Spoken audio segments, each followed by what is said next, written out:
Mesdames, Messieurs, bonsoir et merci de nous rester fidèles en cette semaine de la rentrée scolaire, le sommaire de ce journal. Ouverture du sommet Chine-Afrique ce lundi 3 septembre 2018 à Pékin. Plus de 53 dirigeants africains y prennent part afin d'évaluer le niveau de la coopération entre la Chine et l'Afrique. Pour la RDC qui y participe par son Premier ministre et son vice-premier ministre des Affaires étrangères, l'Afrique doit s'inspirer de la Chine et non la copier, tout en définissant les contours d'éventuels contrats dans le respect de l'aspect gagnant-gagnant. Et puis, lundi 3 septembre 2018, la rentrée scolaire a été effective dans plusieurs écoles de Kinshasa. L'appel du SIECO et du SINACAT aux élèves et enseignants de reprendre le chemin de l'école a visiblement été respecté malgré la timidité de la rentrée. Les élèves rencontrés par nos reporters ont invité ceux qui traînent encore les pas à le rejoindre pour ne pas accumuler le retard. Enfin, sensibilisation sur la machine à voter, la CENI a rencontré l'Union des femmes commerçantes du Congo. Ces dernières ont appris comment et pourquoi utiliser cet outil introduit dans le système électoral congolais. Les commerçantes du Congo ont remercié la centrale électorale pour cette sensibilisation grâce à laquelle elles voteront sans se faire accompagner. Vers une communauté encore plus forte avec un avenir partagé grâce à une coopération gagnant-gagnant. C'est le thème du 3e sommet Chine-Afrique qui a débuté ce lundi 3 septembre 2018 à Pékin, la capitale chinoise. Ce forum diplomatique qui réunit 53 dirigeants africains pour réunir les liens a pour objectif d'évaluer le niveau de la coopération entre les deux parties, à savoir la Chine et l'Afrique. Invité par la présidence chinoise, la République démocratique du Congo est représentée par une forte délégation conduite par le Premier ministre Bruno Tshibala-Nzende qui a quitté Kinshasa le week-end pour Beijing. Il a été précédé par le vice-premier ministre, ministre des Affaires étrangères et intégration régionale, Léonard Tchéo-Kitundu, à la tête d'une importante délégation à ce sommet qui se tient du 3 au 4 septembre, soit 2 jours. Pour le chef de la diplomatie congolaise, ce rendez-vous est d'une importance capitale par le fait qu'il engage de nouvelles discussions sur le développement de l'Afrique avant de faire savoir que la RDC, consciente de l'énorme besoin financier qu'exige le projet INGA et sa capacité d'éclairer non seulement la RDC mais l'ensemble de l'Afrique, saisira cette occasion pour solliciter le financement de ce projet. Avec 5 milliards de dollars pour la première action, la Chine est passée à 60 milliards de dollars d'aide à l'Afrique avec comme objectif de booster le développement du continent africain. Pour le vice-premier ministre Léonard Tchéo-Kitundu, l'Afrique doit s'inspirer de la Chine et non la copier avant d'indiquer que l'Afrique doit être conséquente et n'est pas engager sa souveraineté, mais plutôt bien définir les contours d'éventuels contrats avec la Chine en vue de respecter l'aspect gagnant-gagnant. Depuis sa création en 2000, le Forum de coopération Afrique-Chine a connu 6 réunions ministérielles et pour la 3e fois, cette réunion a été élevée au rang de sommet après le tout dernier tenu à Johannesburg en Afrique du Sud en 2015. Il s'est de rappeler que la Chine est le gros investisseur dans au moins 12 pays d'Afrique avec 31% d'investissement. En réponse aux accusations de certains acteurs politiques et de la société civile qui accusent les pouvoirs d'inféoder la CENI ou encore de donner les injonctions à la centrale électorale pour rejeter les dossiers de certains candidats dont les poids lourds de l'opposition, la majorité présidentielle n'a pas usé de la langue de bois pour qualifier ces accusations de cacophonie dans la partition démocratique. Lors d'une conférence tenue en début du week-end dernier à Kinshasa, André Alain Atundu Diongo, porte-parole de la famille politique du chef de l'État Joseph Kabila Kabange, a fixé les esprits sur cette question. Selon lui, la Constitution accorde à la CENI le droit de procéder à la vérification de l'éligibilité des candidats, non de façon arbitraire ou discriminatoire, selon le bon vouloir, mais dans la stricte observance des conditions légales en âme et conscience, a-t-il fait savoir. Fustigeant les comportements de certains acteurs politiques qui se distinguent par des fausses accusations, le porte-parole de l'AMP a sermonné qu'au lieu d'apprécier à sa juste valeur cette étape qui nous approche un peu plus de la tenue des élections, certaines voix induisant une cacophonie dans cette belle partition démocratique, attribuant l'échec de tel ou tel autre à un complot putatif orchestré par la majorité présidentielle. Enfin, Atundu Diongo a invité à la vigilance la population congolaise et de ne pas suivre aveuglement ces leaders qui ne songent qu'à se sauver individuellement. Cela pour éviter les affres de l'embrasement de la RDC. Chose promise, chose due, la Commission électorale nationale indépendante entre dans sa phase consacrée à la sensibilisation de la population sur l'usage de la machine à voter. Ce samedi 1er septembre 2018, la CENI, à travers son cadre de consultation genre et élection, a sensibilisé les femmes membres de l'Union des femmes commerçantes du Congo sur la machine à voter. Ces femmes commerçantes ont expérimenté cet outil introduit dans le système électoral congolais en prévision de scrutin prévu le 23 décembre 2018. Des explications collectives et individuelles ont été données à ces femmes qui visiblement sont émues par cette expérience. L'Union des femmes commerçantes du Congo a remercié les dirigeants de la centrale électorale pour cette journée de sensibilisation. En tournée depuis le 27 août dernier, dans le Grand Kasaï, Augustin Kabouya, secrétaire adjoint de l'UDPS chargé de la mobilisation, implantation et communication, a sensibilisé le week-end dernier la base de son parti dans la ville de Mweneditu, en province de Lomami. Au cours d'un meeting populaire, Augustin Kabouya a exhorté les militants de l'UDPS à voter massivement et uniquement pour les candidats UDPS à toutes les élections du 23 décembre 2018.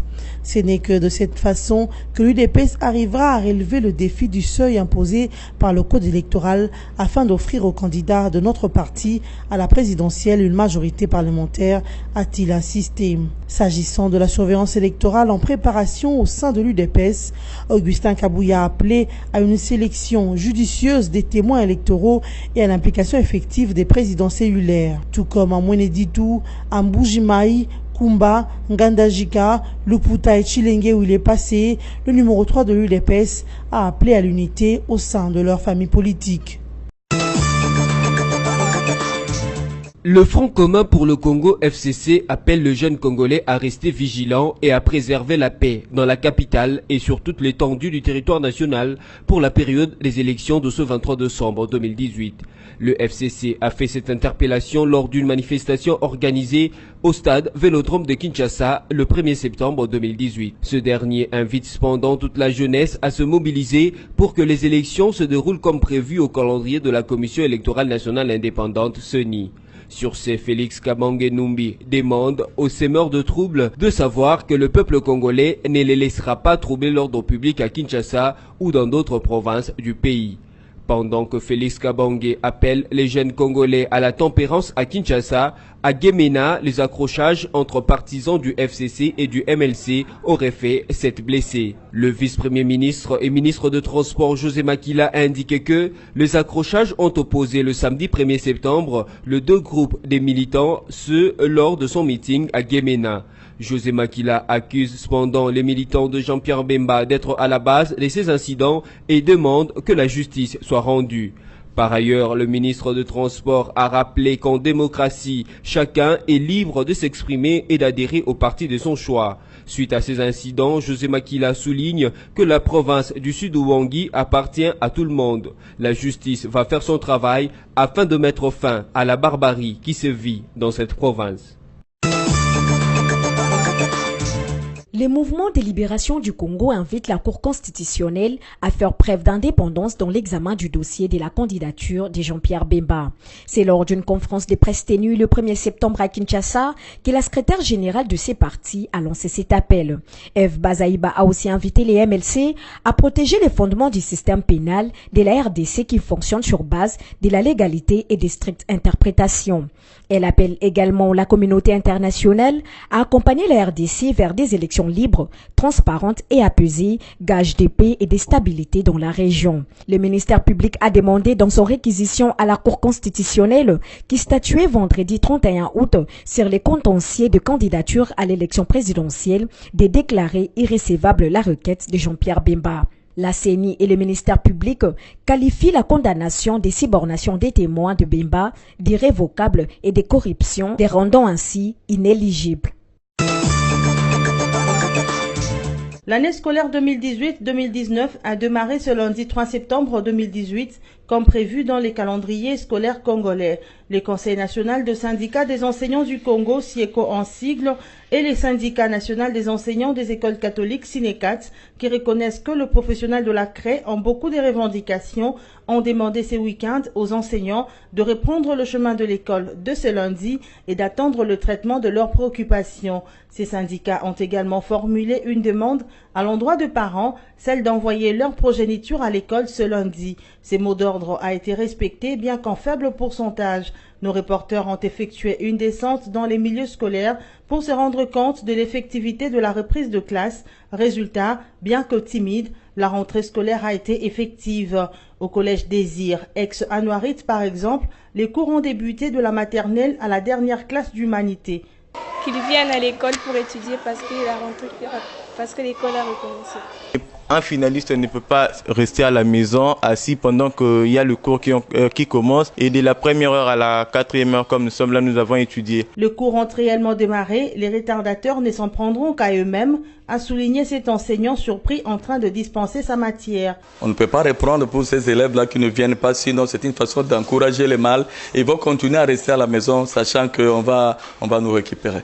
Réussir une année, ça se prépare dès le premier jour de classe. Et l'éducation est un droit pour les enfants et un devoir pour le parent et les enseignants.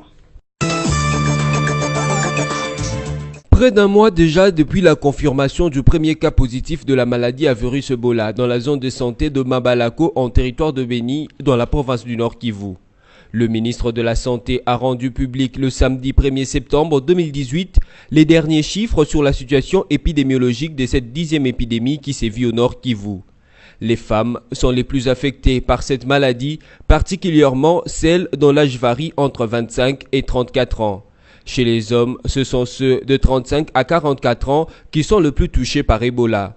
Ces chiffres pourront augmenter étant donné que 11 cas suspects sont en cours d'investigation. Les mêmes rapports du ministère de la Santé indiquent également les faits que depuis le début de la vaccination, le 8 août dernier, 5 462 personnes ont été vaccinées, dont 2 852 à Mabalako, 1 433 à Béni, 1 037 à Mandima, 121 à Oicha et 19 à Kinshasa. Retenez cependant qu'au total, 120 cas de fièvre hémorragique à virus Ebola ont été signalés dans le territoire de Béni et seuls 90 ont été confirmés et 30 probables.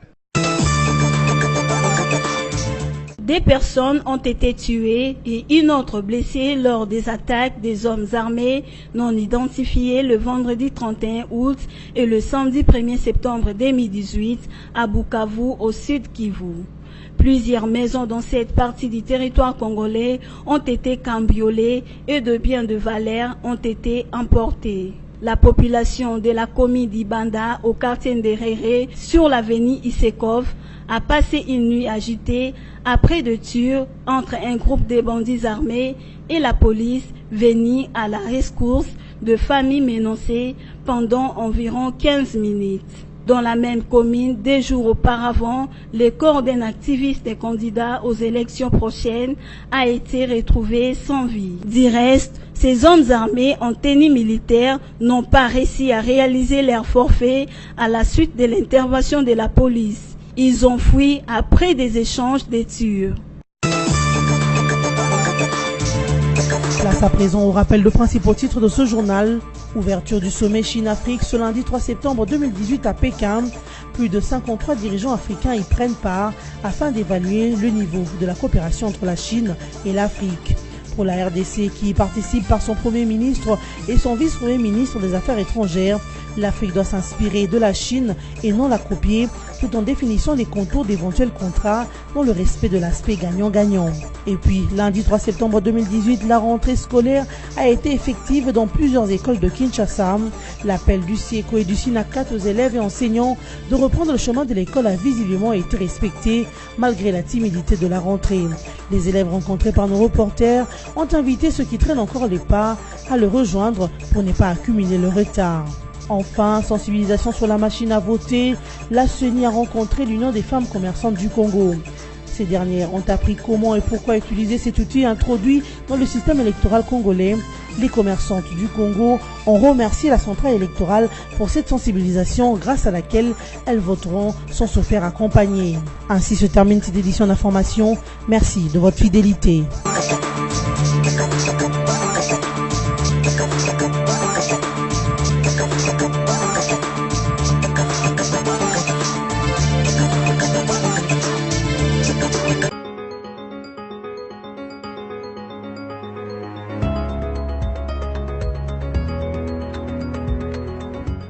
Bon début de semaine à tous, mesdames, messieurs, bienvenue à la lecture de journaux parus en ligne, c'est lundi 3 septembre 2018.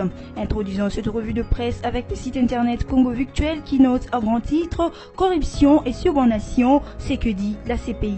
Pour la première fois de son histoire, la Cour pénale internationale est confrontée à une affaire fondée non pas sur des éléments constitutifs des crimes internationaux le plus grave relevant de sa compétence, à savoir crimes de guerre, crimes contre l'humanité, génocide et crimes d'agression, mais sur des éléments constitutifs d'atteinte à l'administration de la justice, faux témoignages, production d'éléments de preuves faux ou falsifiés et subornation de témoins. L'affaire Bemba Gombo et Al pose les jalons de la protection de l'administration de la justice devant la Cour pénale internationale et suscite l'intérêt tant sur les aspects procéduraux que sur les aspects matériels. En rapport avec les documents mieux référencés pour cette approche, l'appréciation des infractions, le contour des atteintes à l'administration de la justice sont explicités dans les statuts de Rome qui prévoient une réglementation spécifique relative aux infractions constitutives d'atteinte à l'administration de la justice. Contrairement au statut des tribunaux pénaux internationaux, l'article 70 du statut incrimine spécifiquement tous les aspects et comportements qui seraient de nature à fausser le procès et à menacer ainsi l'autorité et la crédibilité de l'institution. Concernant enfin l'infraction de subornation des témoins, la Chambre examine l'intention de l'auteur de procéder à l'exercice d'une influence corruptrice sur un témoin. Cette influence corruptrice peut s'exercer soit par le fait de soudoyer des témoins en leur donnant de l'argent, des biens ou toute autre forme de récompense, soit par des pressions, des menaces ou toute autre forme d'intimidation en vue de pervertir le témoignage. Cheminant dans cette revue de presse avec Okapi.net qui titre « Gemena, les accrochages entre le partisan du FCC et du MLC auraient fait 7 blessés ». Le vice-premier ministre et ministre des Transports, José Makila, indique que les accrochages entre le partisan du Front commun pour le Congo FCC et ceux du MLC auraient fait 7 blessés.